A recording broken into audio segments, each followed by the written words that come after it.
అదే విధంగా మిత్రులారా, ఉస్మానియా ఆసుపత్రి 100 ఏళ్లుగా వైద్య సేవలలో పేదలకు దేవాలయంగా పేరు పొందింది. శిథిలావస్థలో ఉన్న ఈ వైద్య దేవాలయాన్ని తిరిగి పునరుద్ధరిస్తున్నాం. 27 ఎకరాల విస్తీర్ణంలో గోషామహల్ ప్రాంతంలో 2700 కోట్ల రూపాయల వ్యయంతో నయా ఉస్మానియా ఆసుపత్రిని తెలంగాణ రాష్ట్రానికి అందించబోతున్నామని చెప్పి మనస్ఫూర్తిగా మీ అందరికీ తెలియజేస్తున్నాను. రాష్ట్రంలో అనేక చోట్ల వైద్య విద్యా కళాశాలను నిర్మిస్తున్నాం.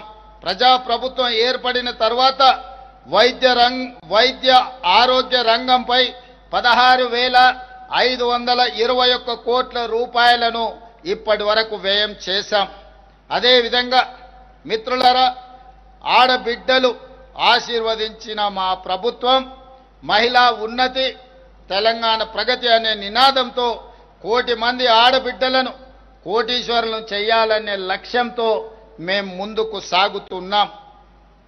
బాధ్యతలు స్వీకరించిన 48 గంటల్లోనే మహాలక్ష్మి పథకం కింద ఆడబిడ్డలకు ఆర్టీసీలో ఉచిత బస్సు ప్రయాణాన్ని ఈరోజు కల్పించాం. ఈ పథకం తెచ్చిన విప్లవాత్మక సామాజిక మార్పు ప్రతిపక్షాలకు అర్థం కాదు. ఆర్టీసీలో ఆడబిడ్డల ఉచిత ప్రయాణం పేద మహిళ ఆర్థిక స్వావలంబనకు పునాది అవుతుంది. ఆడపిల్లలకు విద్యకు అండగా మారింది. చదువు కోసం గడప దాటే ఆడపిల్లల సంఖ్య ఈనాడు పెరిగింది. చరిత్ర పుటల్లో కలిసిపోతుందనుకున్న ఆర్టీసీకి ఈ పథకం ప్రాణం పోసింది.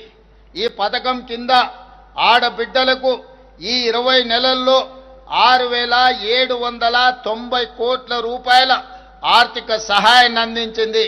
ఈ 6,790 కోట్ల రూపాయలను తెలంగాణ రాష్ట్ర ప్రభుత్వం ఆర్టీసీ కార్పొరేషన్కు అందించడం ద్వారా ఆర్థికంగా చిన్న భిన్నమైపోయిన ఆర్టీసీ సంస్థను 50,000 మంది కార్మికుల కళ్ళల్లో ఈనాడు మనం ఆనందం చూడగలుగుతున్నాం.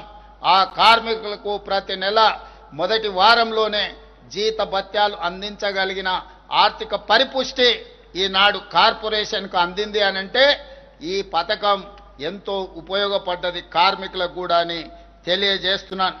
Subscribe us and press the bell icon for more interesting updates.